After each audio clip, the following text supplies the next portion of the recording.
Hello दोस्तों पता नहीं ये आपके लिए खुशखबरी है या दुख खबरी, लेकिन नेक्स्ट ईयर से ऐसा होने वाला है कि आपके दो बोर्ड एग्जाम होंगे। एक ही साल में 2 बोर्ड एग्जाम होंगे।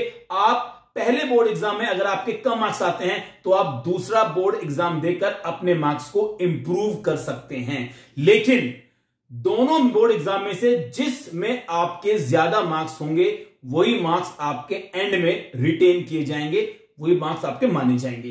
तो देखिए 2 बोर्ड एग्जाम होने वाले हैं। कुछ बच्चों को इस पे खुशी होगी, कुछ को दुख मिलेगा, 2 बार पढ़ना पड़ेगा, वही इंटेंसिटी होगी। लेकिन इस सारा का सारा काम प्रेशर को कम करने के लिए किया गया है। सोचिए पहले 1 चांस मिलता था, अब 2 चांस आपको मिलेंगे अपना स्कोर इंप्रूव करने के लिए। ठीक है भाई। दूसरी खबर यह है कि ऑन डिमांड एग्जाम, ये एक बड़ा ही यूनिक सा कॉन्सेप्ट है।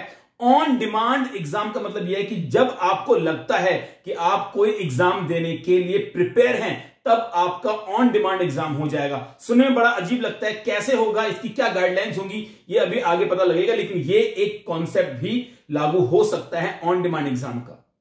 इसके अलावा फ्लेक्सिबिलिटी, भाई अब ये फ्लेक्सिबिलिटी रखी गई है कि आप चाहे आर्ट्स स्ट्रीम के हों, कॉमर्स स्ट्रीम के हों या साइंस स्ट्रीम के हों, अगर आपको कोई एक पर्टिकुलर सब्जेक्ट पसंद है तो वो आप किसी भी स्ट्रीम में उस पर्टिकुलर सब्जेक्ट को पढ़ सकते हैं। फॉर एग्जांपल, अगर आपको हिस्ट्री पसंद है तो आप कॉमर्स में रहते हुए हिस्ट्री पढ़ सकते हो, साइंस में रहते हुए भी हिस्ट्री पढ़ सकते हो। अगर आपको केमिस्ट्री पसंद है तो आप आर्ट्स में या कॉमर्स में रहते हुए भी केमिस्ट्री पढ़ सकते हो। ये फ्लेक्सिबिलिटी अब आपको मिलेगी।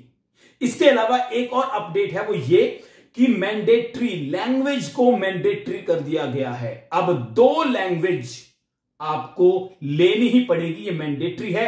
10th क्लास और 12th क्लास के लिए 2 लैंग्वेज मैंडेटरी हो गई है, और उसमें से भी एक लैंग्वेज इंडियन लैंग्वेज होनी चाहिए। ये भी एक अपडेट है।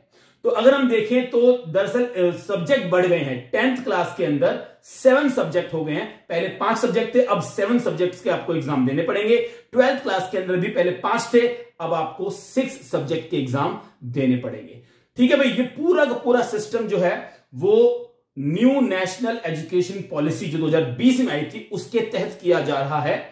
जस्ट ये बहुत ही लेटेस्ट अपडेट है। कैसी लगी आपको ये खबर सुन के आप खुश हुए हो या थोड़ी सी टेंशन आपकी बढ़ गई है? कमेंट बॉक्स में बताइए कि इस खबर पर आपके क्या विचार हैं। ठीक है जी। अगर आपको ये वीडियो पसंद आई है या अगर आपको लगता है कि बहुत हेल्पफुल थी तो आप लाइक कर सकते हैं, शेयर कर सकते हैं, अपने दोस्तों को बताइए कि एक नई अपडेट आई है। अब उसके अकॉर्डिंग ही आपको पढ़ाई करनी चाहिए, चॉइसेस ज्यादा मिलेंगी अब आपको।